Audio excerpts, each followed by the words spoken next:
Julito Jacín y Rafael Grullón presentan Energía TV.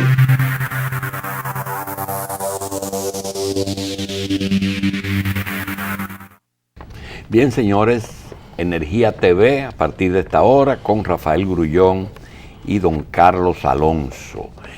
Con el auspicio de la empresa generadora de electricidad Eje-Jaina, la Fundación Reef Check República Dominicana realizó la instalación de viveros de corales en la bahía de Juancho, en la provincia de Pedernales. La iniciativa tiene como fin prevenir la degradación de los ecosistemas marinos y preservar las especies amenazadas de esa zona, a través de la restauración de los arrecifes corales. En el desarrollo del proyecto participó activamente la comunidad de Juancho a través de las capacitaciones impartidas a los miembros de la cooperativa de pescadoras de Juancho. Es una comunidad de pescadores, Juancho, y de la participación de representantes de la comunidad en actividad de mitigación del cambio climático. En ese proyecto de energía eólica, la corporación y la corporación de Eje-Jaina, pues le suplen la energía a Juancho también. Tú lo sabías, ¿verdad? Que Juancho recibe energía del Parque Eólico Los Cocos, ¿verdad? Pero tú sabes que no la reciben de la que se produce en esos... Esas son excepciones. Esa energía la envían a una central. Y de esa central entonces... Eso me recuerda, por ejemplo, que decían, yo no entiendo por qué Jarabacoa no tiene energía permanente teniendo una hidroeléctrica. Salto de Jimenoa. Y dice, no, pero espérate, que eso tiene que pasar por una subestación, por unas redes. No, es que va al sistema y el sistema entonces que distribuye. El sistema interconectado. Sí. Muchas comunidades se quejan de eso. Sí. Porque ignoran que hay un sistema donde tiene que entrar la energía y se distribuye. Sí, que lo ven muy mecánicamente. Pero el libro norteamericano han criticado, cuando se habla de la responsabilidad social de las empresas, de que empresas de energía, productoras de energía tengan su pueblo, ¿no? Prácticamente. Hay muchas interrogantes así, la gente hay que explicárselo. Un tema es San Pedro de Macorís. Nosotros tenemos un pariente que es de la fundación, que no se explica por qué, siendo una provincia que producía tanta riqueza, el Estado le devolvía tan pocos beneficios sociales. Sí. Y el mejor ejemplo internacional es Venezuela. ¿Cómo es posible que un país tan rico sea tan pobre? Mire, estaba viendo la imagen de usted con Jackie. Ah, lo viste. Yo tengo un amigo en Estados Unidos y él tenía una tía que del 42 no la veía, o un familiar. Del 42. Entonces se murieron los dos. No, fuimos a verla, él vino aquí. Entonces cuando ella salió a la puerta dijo, Mervin, pero tú estás igualito. No. Entonces usted no está igualito, ¿no? No. Está un muchachito ahí. No, pero a veces hay gente que te para en la calle y te dice, ¿y tú no me conoces? El problema es que yo venga uno todos los días, pero yo tengo, por ejemplo, la mamá del invitado de nosotros. Yo tengo que no veo a la mamá del invitado de nosotros, sin mentirte, yo tengo 35 años. Imagínese. Pero ella me ve todos los días cada vez que el hijo viene aquí a la televisión. Ha observado la evolución de Rod. Sí, entonces imagínate tú, era una muchachita. Sí. Eso pasa cuando los muchachos crecen. Sí. Y si tú no me conoces. El adulto no lo conoce, pero el muchacho conoce al adulto. Bueno. Pero vamos a Energía TV. Nosotros tenemos una observación que queremos hacerle a las instituciones, tanto públicas como privadas. La televisión, don Julio, en estos momentos de la historia de la comunicación es más importante, porque en la actualidad la televisión tiene dos monitores, el monitor tradicional y el monitor del computador. Pero antes la televisión se empacaba, pero usted tenía que tener un aparato complicado y el costo del cassette también era harto. Ahora la televisión se empaca, ¿no? Se monta en YouTube y de ahí se pueden tirar a las redes. Es decir, que los que hacen comunicación tienen que ver la comunicación como uno de los principales alimentadores de la red y que tiene más importancia que nunca. Nosotros, Energía TV, nosotros queremos entrar en un proceso de mejorar la producción de Energía TV. Pero Energía TV no es un noticiario, es decir, Energía TV no tiene cámaras que salen a cubrir la información, sino que reciben los videos, los documentos firmados por las instituciones públicas y privadas, y queremos que eso se mejore. Es decir, que se le preste más atención a las afirmaciones que se hacen, porque regularmente en los actos de las instituciones públicas y privadas hay 3 escenarios: el público, el expositor y regularmente ahora este método del PowerPoint, que se usa mucho para dar las explicaciones, principalmente en un sector tan complejo como el sector eléctrico. Nosotros queremos presentar para que las instituciones vean cómo se graban las imágenes de los eventos importantes, trascendentes. Porque cuando se está ante un público pequeño y se tiene la cámara de frente, se tiene que pensar que se le está hablando al país, no al público que está presente. Y la calidad de esa información debe reunir las condiciones para que sean pasados en canales abiertos como en los que funciona Energía TV. Nosotros queremos presentar algunas gráficas de afirmaciones importantes. Por ejemplo, en el estadio, mira cómo se firma la pelota, no solamente cuando llega, no, sino su trayectoria. Eso es lo mismo. Usted graba una institución, una actividad, y es una cámara que usted tiene. Entonces hay que exigirle a las personas que graban los eventos calidad. Es decir, que no vayan allí, instalen una cámara de televisión y se olviden de eso, porque es un problema de los que organizan los eventos. Regularmente la gente cuando va a hacer una boda, gasta muchísimo dinero en la boda. Y eso mismo pasa con las instituciones, gastan muchísimo dinero en los eventos, en alquiler de los hoteles, en las invitaciones, pero después dejan a los que van a firmar que hagan lo que ellos quieran. Mire esa imagen del presidente. El presidente tiene eso resuelto. Es decir, el problema de la imagen y las grabaciones.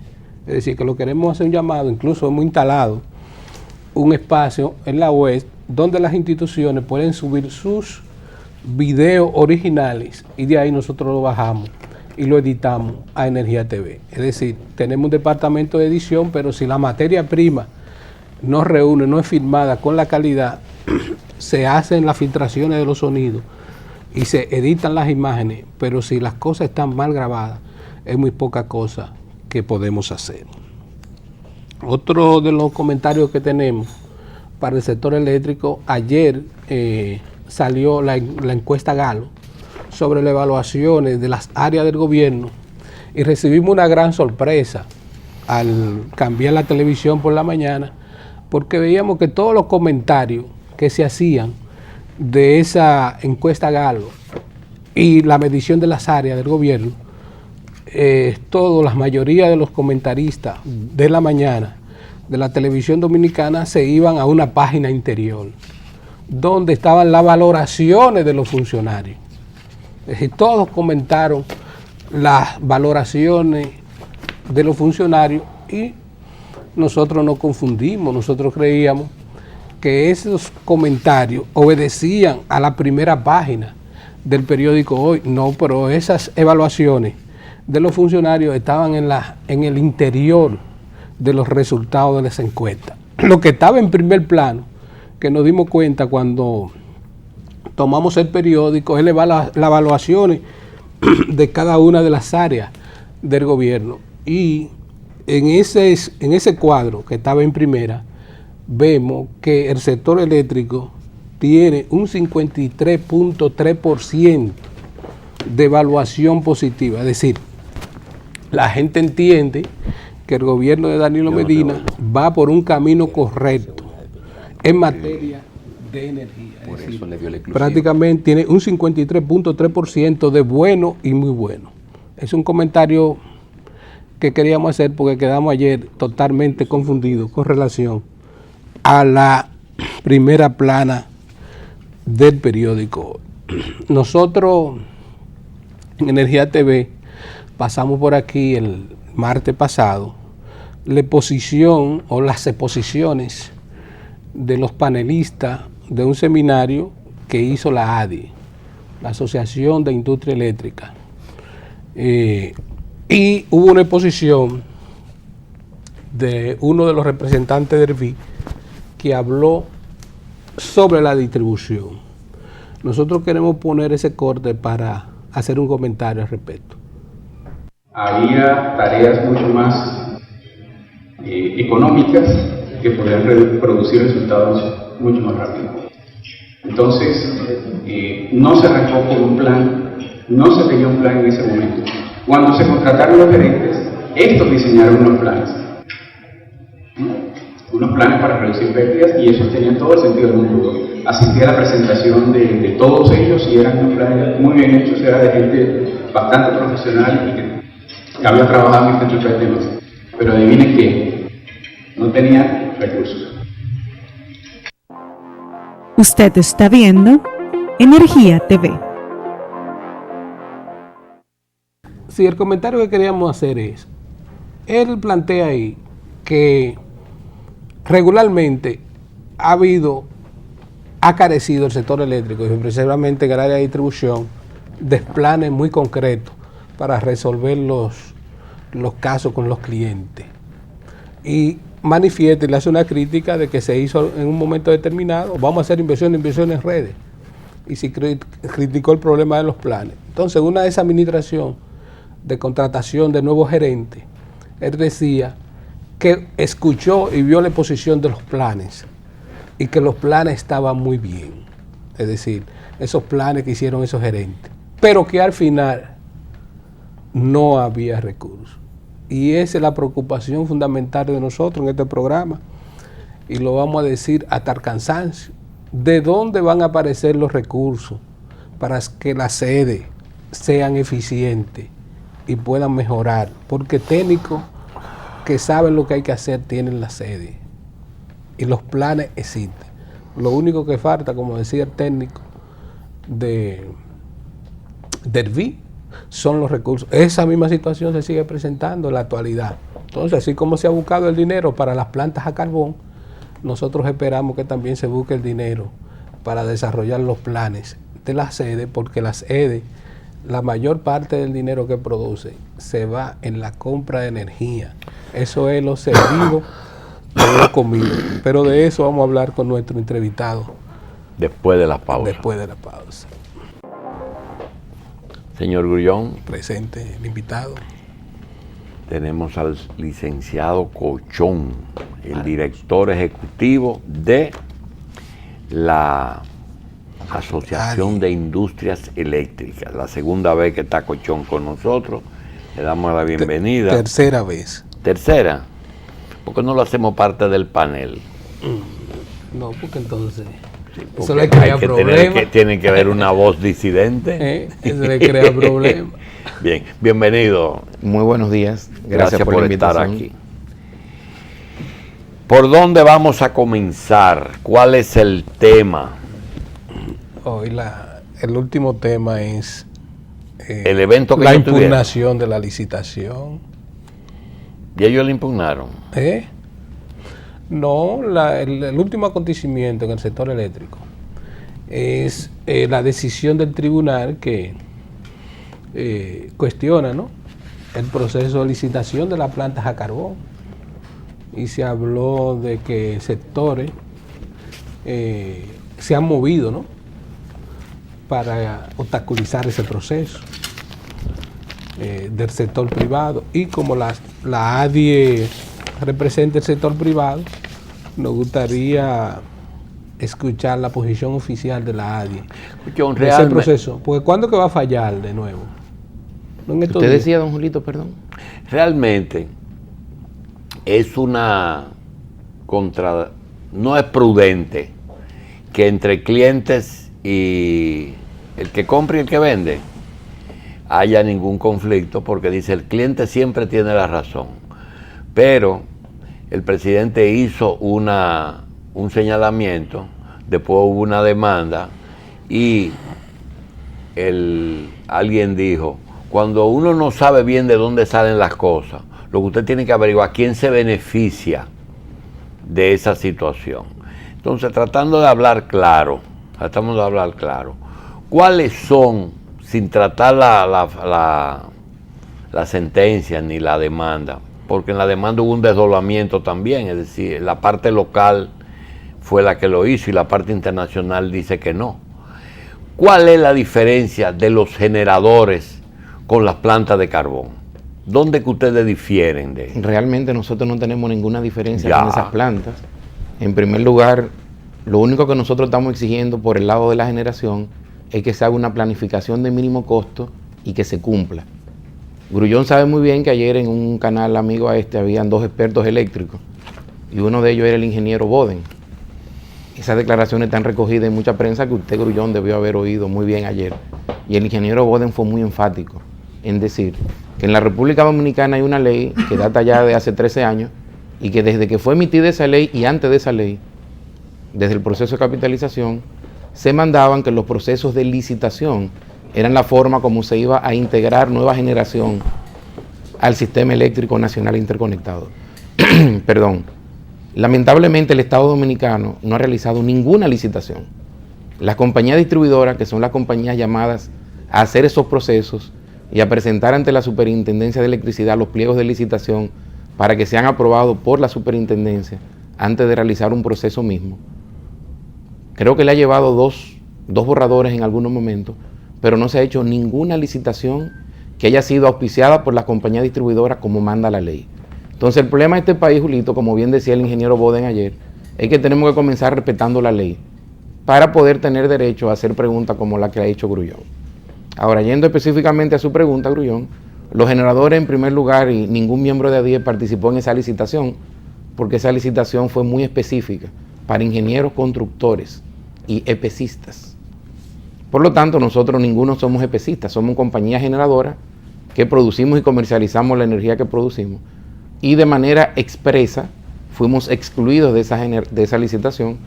Por lo tanto, no tenemos ningún derecho jurídico para ir a un tribunal a objetarla. Por lo tanto, no fuimos a ningún tribunal a objetarla como los hechos la demuestran. Desde ese punto de vista, yo creo que no tenemos más nada que opinar. Es un hecho consumado y los tribunales tendrán que hablar ante un requerimiento que hizo un tercero que no tiene nada que ver con la ADIE. ¿Qué necesitaban ustedes para ustedes participar en esa licitación? Que fuera una licitación abierta de compra y venta de energía, como ordena la Ley General de Electricidad, la cual nunca ha sido cumplido a la fecha, ni por las compañías distribuidoras, que son quienes tienen que hacer esas licitaciones, ni por todo el andamiaje. John, 2 cosas. ¿Una licitación para compra y venta de energía producida por carbón o una licitación para la construcción de 2 plantas de carbón? Es que ese es el tema, don Julito. Cuando usted licita, ¿qué es lo que compran las distribuidoras? No compran una planta, no compran un hierro. Lo que tú dijiste la primera vez. Lo que tú dijiste la primera vez. Entonces lo que tienen lo que licitar, convierte el combustible en energía, la planta. Imagínate que tú tuvieras un restaurante chino y que tú necesitas pollo para hacer un chofán. Tú no vas a comprar huevo para tú criar el pollo, para después tú matar el pollo y hacer el chofán. No, tú compras el pollo directamente. Entonces es exactamente lo mismo. Las compañías distribuidoras por ley, como bien decía el ingeniero Boden ayer, están obligadas por ley. Hay un mandato que emanó un congreso. Para comprar energía, no para construir plantas. No para construir plantas. Entonces, bueno, pero si las mismas instituciones del Estado a las cuales tú representas aquí, Grullón, no cumplen la ley o la cumplen de manera parcial, tienen que estar preparados a que cuando sucedan situaciones de este tipo, que establecen los mismos términos de una referencia y que es un derecho legal y constitucional de un tercero, esas cosas suceden. Entonces, como está en el ámbito de un tribunal, ningún ciudadano puede hablar hasta que el tribunal no dicte sentencia. Lo que a mí me ha producido confusión es que yo veo a veces que amigos míos, sus hijos se casan y me dice, mira, yo no voy al matrimonio de mi hija porque a mí no me gusta ese tipo, yo no estoy de acuerdo y no van al matrimonio. Pero cuando a mí me invitaron a la inauguración de la planta, yo veía a todos los generadores muertos de risa ahí y ellos sabían que ellos estaban asistiendo a un acto que no fueron convocados para el concurso. Inclusive uno de ellos dio la tierra y la arrendó. Entonces hay cosas que yo no he podido digerir bien. Pero esas señales precisamente te dicen que no es que Por eso es cortesía política, es decir, no le podemos que decir que no al presidente, pero no estamos de acuerdo. Eso es lo primero que se hace. Mire, nosotros, señor presidente, no estamos de acuerdo con esa licitación, no podemos ir.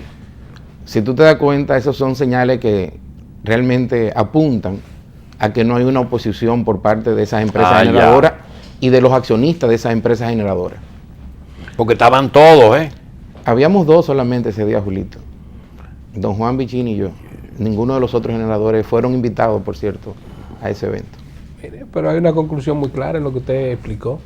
Es decir, bueno, pero con Juan Bichini solo tenemos, porque yo te digo a ti que el problema eléctrico se resuelve entre Danilo y Juan Bichini y se acaba el problema. Además eran los dueños de la tierra. Eran los dueños de la tierra. ¿Quién? Eran los dueños de la tierra, además. No, yo entiendo que, bueno, adelante.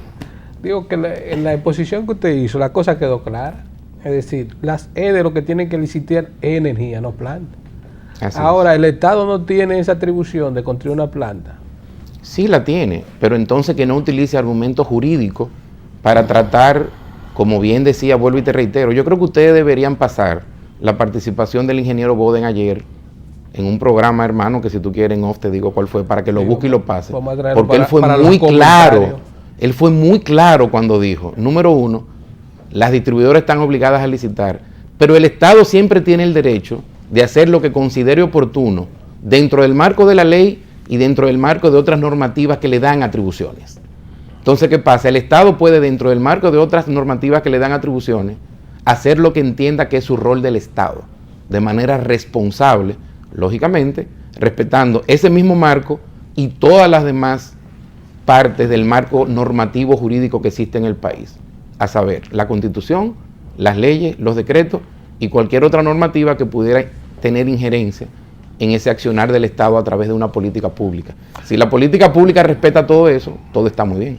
Lo que te decíamos, algunas cosas que no digerimos, pero hay cosas que no tienen ninguna justificación. Cuando llega Leonel al poder en el 80, en el 2000, ya el diagnóstico, porque aquí todo está estudiado, ¿verdad? Todo está estudiado y requete estudiado. Yo, bueno, necesitamos aumentar la capacidad de producción. ¿Qué sería bueno? Bueno, 2 plantas de carbón. Y se habla de eso. Y nos pasamos 8 años discutiendo esa planta de carbón. Y todavía hoy, Radamés Segura, el que era embajador en China, que es dueño de una compañía de seguro ahora, fue embajador, perdón, en Japón, en el primer gobierno de Leonel, con el problema de que chino, árabe, etcétera, empezaron a balbotear el proyecto y no se hicieron las plantas. Viene Danilo y ordena las plantas. Yo creo que se puede seguir el mismo patrón que hicieron con las plantas existentes cuando la reforma eléctrica, que todo el parque energético lo pusieron al servicio del sector privado. ¿Por qué no cogen se ponen de acuerdo y esas 2 plantas hacen un join otra vez con el gobierno y que pase al sector privado? Para que eso suceda, el gobierno tendría que plantear el esquema bajo el cual sería el joint venture. Ahora, ya hay un tema que va un poco más adelante, y es que todo indica que esas plantas todavía no han conseguido el 100% de su financiamiento. Y si ese escenario es cierto, de que las plantas no han conseguido el 100% del financiamiento, habría que hacer el análisis todavía un paso más atrás, y es preguntarse por qué las plantas no han conseguido el 100% del financiamiento. Se suponía que era un proceso, como cualquier proceso de esa envergadura. Cuando usted está hablando de un proyecto de $2.000 millones, usted tiene muy buenos asesores. En la CREP tuvimos muy buenos asesores, teníamos 2 asesores financieros, un banco de inversión y un asesor financiero estratégico del área de la finanza. Desconozco qué paquete de asesores financieros tenía este proyecto. Y los bonos soberanos son muy caros para financiar este tipo de proyectos. Permíteme terminarte la otra idea y vuelvo a ese caso. En este proyecto se hablaba de que habían 3 o 4 firmas de consultorías, unas de abogados, unas de ingenieros y un banco de inversión asesorando. El primer y el principal trabajo de un banco de inversión que asesora a una empresa, a un Estado, a una firma privada, en una operación de 2.000 millones de dólares, es leer los mercados. ¿Qué significa leer los mercados? Leer los mercados significa, si yo salgo en una ventana de tiempo, o sea, si yo salgo hoy a ofertar, necesito construir una planta de carbón, necesito levantar 2.000 millones de dólares en los mercados. ¿Cuáles son los mercados que están abiertos y cuáles son los mercados que están cerrados? ¿Qué significa un mercado cerrado? Que no hay acceso de fondos por la razón que sea. ¿Qué significa que está abierto? Que sí hay ventanas y oportunidades de conseguir fondos bajo ciertas circunstancias y cumpliendo las reglas de esos mercados. La primera pregunta que yo haría, Julito, y que me gustaría que de manera transparente el pueblo conociera, es si esa lectura de los mercados se hizo, y si esa lectura se hizo, si realmente se siguieron las recomendaciones de los expertos en ese sentido o no. ¿Por qué? Porque volvemos a plantear el problema. ¿El problema es que necesitamos 2 plantas de carbón en el país? ¿O el objetivo es, necesitamos garantizar que se financien 2 plantas de carbón en el país, porque si no consiguen financiarse, no tenemos las 2 plantas? Entonces, hay un tema de conceptualización. Pero las plantas están Y eso es construyendo. importante, Julito. ¿Por qué? Porque en este programa, si algo se hace, es tratar de conceptualizar para ayudar a que todo el mundo estemos mejor informados y tomemos mejores decisiones. Marco, y yo pero- creo que un aporte de ADI es precisamente ese mismo que tú buscas en tu programa. Marco, pero el Estado no se ha detenido, se está trabajando en las plantas. Sí, pero fíjate que lo que yo te digo Independientemente es... del proceso de financiamiento no se ha llegado a Lo que yo te estoy diciendo no es eso. Lo que yo te estoy diciendo es, en el proceso de capitalización, nuestros asesores leyeron el mercado y concluyeron que el proceso había que posponerlo más de un año, porque en el 1988, cuando iba a salir la licitación, vino la crisis de Rusia, ustedes se acuerdan. Yo creo que Colchón planteó claramente un nuevo elemento que vamos a hablar después de la pausa. Se han planteado 2 asuntos y no podemos irnos sin dejar eso claro. Primero, las 2 plantas de los 8 años que no se llegaron a ni siquiera a iniciar, tuvieron problemas de financiamiento. Ahora nos enteramos que la planta, a pesar de que se está ejecutando y con presupuesto del gobierno, se está haciendo, pero se sabe muy bien que por el costo a que va a llegar, no habrá en un momento dado el dinero suficiente para que el gobierno siga erogando fondos para esa planta. Es como un compás de espera para conseguir el financiamiento, pero parece que nos metimos en la planta sin tener asegurado el financiamiento, lo que significa que había que estudiar el mercado antes, a ver si nosotros éramos candidatos a préstamos, pero también puede ocasionar, puede haber un problema, Marco, y es que tú sabes que el sector privado dominicano tiene más poder que el gobierno en los mercados, y puede ser que se haya hecho algún tipo de gestión para que se le dificulte eso al gobierno.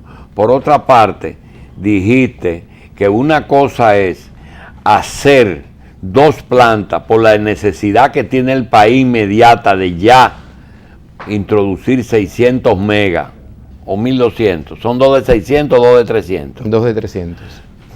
600 megas al sistema, o si lo que hay necesidad de construir 2 plantas. Eso se dijo. Vamos a ver entonces, esas 2, dejarte tranquilo, que tú nos digas, realmente el problema del financiamiento es el mismo de ahora que existió para las otras 2 plantas chinas. Posiblemente sea diferente, porque estamos hablando de unos 7, 8 años de diferencia y los mercados se mueven mucho. Con relación al comentario que tú dices que algunos capitales dominicanos pueden incidir en las fuentes de financiamiento internacionales, pudiera ser que puedan incidir en las fuentes de financiamiento internacionales privadas, le hacen los bancos comerciales, sí, los grandes bancos comerciales, los grandes bancos de inversión a nivel internacional. Sin embargo, como se ha mencionado muy bien, este tipo de proyectos se financian principalmente a través de las agencias de crédito de importación y exportación de los países, o los Exim Bank como se conocen. Ustedes recordarán que el licenciado Bichara mencionó que parte del problema del financiamiento es que el Exim Bank de los Estados Unidos después que había algún tipo de acuerdo o de preacuerdo. Se echó para atrás porque salió una ley que el presidente Obama firmó de que ya los Exim Bank o el Exim Bank norteamericano no iba a financiar plantas de carbón y que se iban a concentrar a financiar energías renovables. El licenciado Bichara, mencionó eso después de una de sus visitas a Washington recientemente. ¿Qué sucede? Eso es parte de la lectura de los mercados que tiene que hacer un banco de inversión y un asesor financiero. Sí, Entonces, te voy a interrumpir, pero tú sabes bien que también Exim Bank, y nosotros lo hemos usado, te sugiere que los proyectos que ellos financien generalmente sean construidos o la materia prima o los equipos sean de origen americano. no solamente te sugieren, Te obligan. tienen una regla de origen, que es como Ya. se llama en el comercio Ellos no van a internacional. financiarle una compra a Alemania. La ni a razón de Japón. ser de un De Exim Exim Bank Bank es promover la producción nacional del país y las exportaciones de ese país precisamente para ayudar a sus industrias. Por eso es que te cobran intereses más bajitos para beneficiar su industria. Porque tienen un beneficio país. Entonces y ellos un no van a valor beneficiar a agregado. los brasileños. Tienen un valor Por eso agregado se echaron nacional. para atrás. Entonces, ¿qué sucede? Si la situación es que el esquema de financiamiento vía los Exim Bank que traía ese proyecto no ha sido viable, si eso es lo que realmente está pasando, yo creo que la responsabilidad del Estado y de las personas que están trabajando en el proyecto es explicarlo abiertamente. Porque cualquier cosa que uno se ponga a hablar de eso, Julito, es especular. Sí. Yo simplemente, y te está hablando Marco Cochón, no te está hablando el presidente de la Sí. ADIE, y esto no lo hemos discutido en la ADIE. Lo que sucede es que nuestra responsabilidad es cooperar, como te decía anteriormente, cooperar a que las personas, el país, esté mejor informado y podamos conceptualizar para construir ayudas a situaciones que son importantes y que se están desarrollando. Marco. Pero tú no puedes ayudar a alguien, primero, que no te pida la ayuda. Y segundo, tú eres médico. Para tú hacer un diagnóstico, tú necesitas levantar una serie de informaciones básicas que te la tiene que dar el mismo paciente. Y si el paciente no te lo da, posiblemente el diagnóstico que tú hagas esté equivocado o esté parcialmente equivocado, y las recomendaciones que tú vas a dar como médico También estarán equivoque. equivocadas o parcialmente equivocadas. Entonces, si algo no queremos en la ADIE es especular. Si algo hacemos en la ADIE es hablar transparentemente con la información disponible que se tiene y tratar de crear la menor incertidumbre posible cada vez que emitimos un juicio. Entonces, cada vez que ustedes me hagan una pregunta de temas que son sumamente especulativos, te tendré que hacer referencia al ejemplo del médico y del paciente que no le da la información suficiente para tener un buen diagnóstico. Marco, los grupos de izquierda en la República Dominicana, cuando eran fuertes, ¿no? Teóricamente, estaban divididos en pro-chino, en pro-ruso. Entonces, cuando se dio la perestroika, la Glasnost, con Gorbachov en la Unión Soviética, el Partido Comunista de Narciso Saconde, a través de él, venía una revista que se llamaba STP. Esa revista nosotros la buscábamos ahí en la San Martín, y esa revista criticaban todo el sistema soviético. Por ejemplo, había un funcionario público que trabajaba en una empresa del Estado ruso, y él puso atrás, él hizo un tablero, ¿no? Y puso atrás todas las respuestas que le podía dar al contribuyente que iba a hacer la pregunta, y cuando alguien iba a hacer la pregunta le daba un botón y le hacía así. Él no hablaba. El individuo se había la burocracia era tan grande que el individuo no hablaba. Entonces, eso produjo el desmantelamiento de una sociedad de 70 años. Es decir, la centralización de la economía en el Estado. Es decir, ese tipo de fusión de sociedad fracasó. Por eso la crisis venezolana, porque van de donde otros vienen. Por ejemplo, ¿por qué Margaret Thatcher pasa la historia? Porque desmanteló el Estado proteccionista. Es decir, ¿cómo usted va a tener una empresa de mina, una mina empresarial del Estado, y el Estado tenga que darle un subsidio?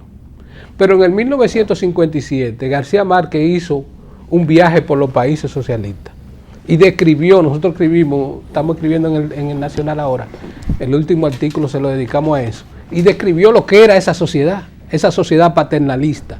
Es decir, y eso trajo todo el proceso de transformación y de reforma como la que se dio en el sector eléctrico, que Julito así y Consuelo de Pradel llamaba neoliberalismo, ¿no?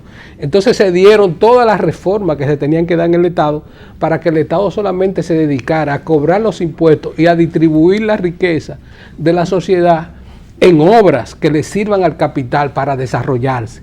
Pero ¿qué sucede? Que ya en el 2004 las Naciones Unidas emite un documento donde dice que el Estado no tiene todas las soluciones, pero tampoco el sector privado, que la gerencia hacia donde se había marchado no había resuelto el problema social. Entonces, nosotros tenemos muy claro el problema conceptual sobre la base de lo que tenemos que tratar del sector eléctrico. Lo que nosotros estamos propugnando es porque el Estado y el sector privado lleguen a un acuerdo y se pongan de acuerdo en el sector eléctrico y cojan una ruta, porque ni el Estado va a resolver todos los problemas, ni el sector privado. Es decir, nosotros tenemos el marco conceptual, nosotros no somos estatistas. Es decir, estamos transitoriamente en el Estado, pero nosotros no tenemos una posición estatista del sector eléctrico como de ninguno de los sectores. Nosotros tenemos bien claro para qué sirve el Estado y bien claro para qué sirve el sector privado. Por ejemplo, en Venezuela, en vez de atacar la empresa, no, usted tiene que atacar el partido a que pertenece el empresario, pero no me ataca la empresa porque deja entonces de producir la gaseosa, deja de producir el papel, deja de producir los helados. Entonces la sociedad cuando va a comprar no encuentra el helado, no encuentra el papel. Es decir, nunca voy a estar de acuerdo con que el Estado se vuelva contra el sector privado. Lo que yo creo es que deben llegar a un acuerdo, el sector público y el sector privado, en esto del sector eléctrico. En ADIE pensamos igual y por eso estamos esperando que nos convoquen al pacto eléctrico, que entendemos que como pacto va a haber una discusión en un primer momento económico y social. Fíjate que la ley establece que sea un Consejo Económico y Social que convoca ese pacto. Y precisamente habrán unas conversaciones donde el país político no estará representado de manera directa, quizás en un primer momento, pero el país político es el que tiene que tomar las decisiones. Y lo que nosotros pensamos en ADIE es que precisamente, y esto ya es un poco la conceptualización que tú estás haciendo, para que se tomen decisiones de política pública, tiene que haber sostenibilidad política en esa decisión. Y para que haya sostenibilidad política, tiene que haber sostenibilidad social. Y para que haya sostenibilidad social y sostenibilidad política, las decisiones que afectan ámbitos económicos no pueden pretender que las decisiones políticas y sociales, para que sean sustentables, tienen que tomarse sobre la base de la no sostenibilidad económica. Entonces, utilizando tus mismos conceptos, si tú te vas a un concepto del materialismo dialéctico, para utilizar lo que tú usas, lo primero que tú tienes que tener como condición necesaria para que haya la sostenibilidad social es que las pretensiones sociales para alcanzar la sostenibilidad no atenten contra la sostenibilidad económica, porque si no estás matando al enfermo y se va a morir, y una vez se muere el enfermo no vas a tener clínica. Entonces, la sostenibilidad económica, que es lo que siempre hemos hablado del pacto, el pacto debe buscar la sostenibilidad financiera y económica de la industria. Sin sostenibilidad financiera y económica de la industria, las pretensiones sociales serán de corto plazo y tampoco serán sostenibles en el largo plazo.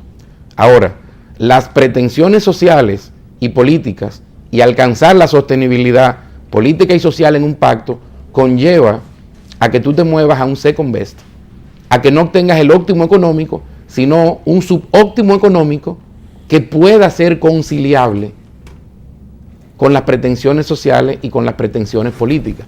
Pero también quienes están manejando las pretensiones políticas y las pretensiones sociales tienen que entender que debe de alcanzarse un mínimo económico que puede disminuir sus pretensiones políticas y sus pretensiones sociales. ¿Qué sucede? Que surgen grupos radicales, tanto en el país político como en el país social, que no entienden eso. Y el pacto es el escenario ideal para que todos entendamos eso. Los que estamos en el ámbito económico, como somos las empresas, yo creo que ya tenemos un entendimiento de eso. Y eso es lo que estamos ofreciendo en el pacto. Nosotros no sabemos, porque no nos lo han informado.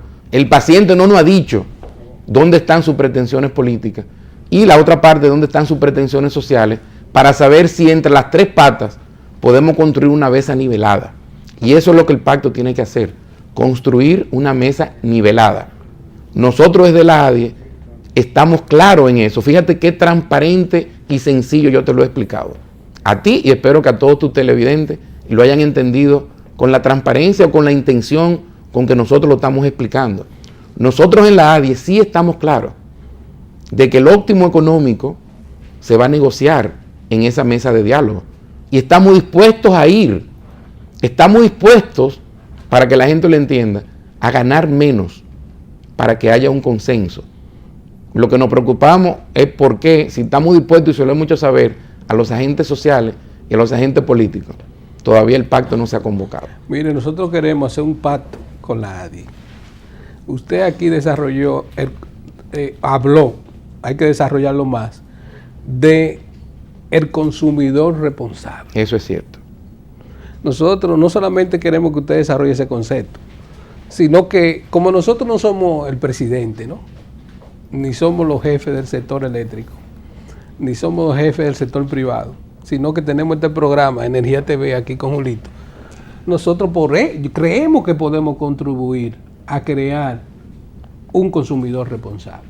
Yo estoy de acuerdo Entonces yo contigo. creo que la ADIE se vaya de la mano con nosotros en esa línea fundamental y lo demás lo discutamos. Y nosotros necesitamos, Grullón, que tú nos ayudes a llegar a los directores de las empresas distribuidoras para que ellas también se involucren. Dado que ellas son la cara frente al consumidor, que las distribuidoras se involucren y nazca la voluntad desde dentro de la distribuidora de crear un generador responsable, un distribuidor responsable y un consumidor, que no nos carguen el dado al consumidor como Así si es. fuéramos los únicos irresponsables. No, pero los que ya son responsables no tienen problema. Bien. Es con los consumidores que no Tú son me estás seguro que responsables. al pacto los consumidores no van a estar. En el pacto no van a estar. Pero hay que los avanzar hacia un consumidores. mercado sano, ¿no? Señores, Y para Así eso hay es. que trabajar. No cada quien por su parte. Eso es lo que yo creo. vamos a darle las gracias a Marcos Cochón, presidente de la Asociación de la Industria Eléctrica y un hombre con muchísima experiencia ya en esto, porque fue superintendente hace 8 años. 15 años. 15 ya. 99, Lo 2000. que tienen la Estoy sede. viejo. Lo que tienen Nos la vemos, sede. Marcos. Estamos viejos, Gracias. Julito. Julito Jacín y Rafael Grullón presentaron Energía TV.